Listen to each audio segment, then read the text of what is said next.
নিশ্চিত বিপদ থেকে আমি কিভাবে রক্ষা পেয়েছিলাম সেটাই আজকে আপনাদের সাথে আমি শেয়ার করব। সো হ্যালো গাইস, আসসালামু আলাইকুম। কেমন আছেন সবাই? আশা রাখি ভালো আছেন।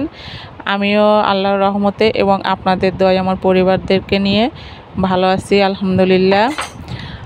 তো আমি এখানে রান্না করার সাথে সাথে আপনাদের সাথে আমার যে বাস্তব জীবনের যে ঘটনাটা সেটাই আপনাদের সাথে শেয়ার করব। তো রান্না করার জন্য আজকে আমি এখানে দেশি মুরগি নিয়ে এসেছি। দেশি মুরগি অনেকে অনেকভাবে খেয়ে থাকেন, আমি আসলে বেসিক্যালি আলু দিয়ে রান্না করি। তো আজকে একটু ব্যতিক্রমভাবেই করব। সেটা হলো আমি এর আগে ওইভাবে কখনো রান্না করিনি।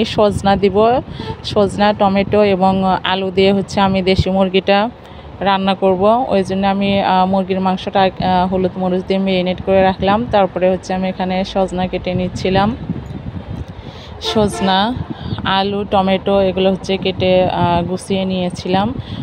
তো আপনাদের সাথে যে কথাটা আমি শেয়ার করছি, আমি একটা স্কুলে জব করি। তো সেই স্কুলে যাওয়ার জন্য আমার এখান থেকে প্রথমে বাসে যেতে হয়, তারপরে সিএনজিতে যেতে হয়। তো আমি বাসে যাওয়ার জন্য প্রথমে আমি বাসের ভিতরে সবসময় আমার ব্যাগে অবশ্য পাঞ্জে গোনা ওজিফা বই রাখি। আমি যেখানে যাই না কোনো বইটা আমার সাথে থাকে। তো বাসে যাওয়ার সময় যেহেতু কারোর সাথে কথা বলা হয় না, ওই জন্য বইটা মধ্যে যে দোয়াগুলো আছে এগুলো নিয়মিত পাঠ করি। এতে মুখস্থ হয়ে যায়, আবার দেখা যাচ্ছে আমলও হয়। ওই জন্যে প্রতিদিন আমি এরকম দোয়া পড়ি। তো একদিন কি হয়েছে, আমি মানে বাস থেকে যাওয়ার পরে সিএনজি স্ট্যান্ডে নামছি আর কি। তো নামার পরে ওখানে সিএনজিতে যাত্রী হয়েছে। এদিকে আমার স্কুলের অবশ্য তেমন সময় নেই, আধা ঘন্টার মতো সময় আছে, এর মধ্যে আমার স্কুলে যেতে হবে। তো সামনে একজন বাকি আছে, পিছনে একজন বাকি আছে।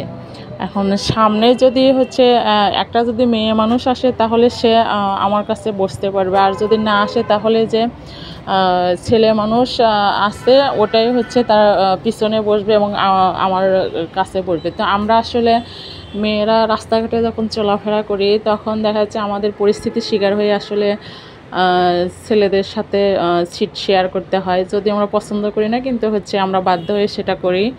আর এটা সিএনজিতে অবশ্য বেশি হয়ে থাকে, বাসে অতটা প্রবলেম হয় না।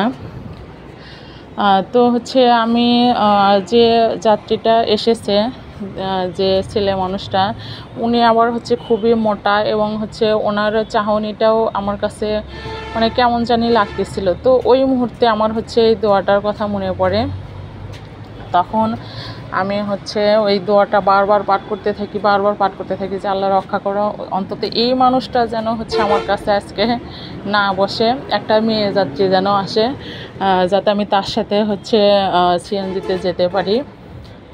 তো এর আগে তো অনেক গিয়েছে, আবার হয়তো আপনারা বলবেন যে আপনি কি কখনো ছেলেদের সাথে সিট শেয়ার করছি হয়তো, কিন্তু ওই দিন আমি ওই দোয়াটা বারবার পড়তেছিলাম যে মানে ওই লোকের কাছে বসলে দেখা যাচ্ছে যে আমি চাপে পড়েই মানে আমার হাঁসফাঁস অবস্থা হয়ে যাবে, এরকম চিন্তাধারা থেকে আমি সূরাটা বারবার পাঠ করতেছিলাম, দোয়াটা।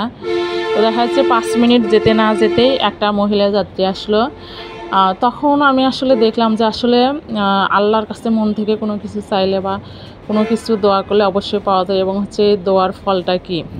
তো এই দোয়াটা আমি আপনাদের সাথে এখন শেয়ার করব। সেটা লা ইলাহা ইল্লাল্লাহুল আজিমুল হালিম, লা ইলাহা ইল্লাল্লাহুল রব্বিল আরশিল আজিম, লা ইলাহা ইল্লাল্লাহু রব্বুস সামাওয়াতি ওয়াল আরদি রব্বুল আরশিল কারিম। তো আপনারা দেখবেন, এর আগে আমি অনেক বিপদে পড়েছি কিন্তু ওই দিন একবারে উপস্থিত ফলটা আমি পেয়েছি, সেই জন্য আর কি আপনাদের সাথে আমি বিষয়টা শেয়ার করলাম যে আসলে উপস্থিত যে বিপদ সেটা থেকে আমরা কিভাবে উদ্ধার পেতে পারি, সেই জন্যই আর কি। তাছাড়া অনেক সময় আমি যখনই কোনো বিপদে পড়ি তখনই সূরা ইউনুস এবং এই দোয়াটা পাঠ করে থাকি। আমার মানে আমি আসলে অনেক এগুলো থেকে ফল পেয়েছি, আল্লাহ আমাকে অনেক বিপদ থেকে মুক্তি দিয়েছেন। কিন্তু আমার মনে হয় যে আমল করলে তার হচ্ছে ফল পাওয়া যায়, বা আল্লাহর কাছে কোনো নিয়তে কোনো দোয়া পড়লে সেটা পাওয়া যায়। সেটাই আমি হচ্ছে আপনাদের সাথে আর কি শেয়ার করলাম। আপনারা অবশ্যই দেখবেন যে আসলে এটার হচ্ছে ফল পাওয়া যায় কি না, এটা হচ্ছে প্রমাণ করেও দেখতে পারেন। সো ভালো থাকবেন সবাই, আমার চ্যানেলটি সাবস্ক্রাইব করবেন, লাইক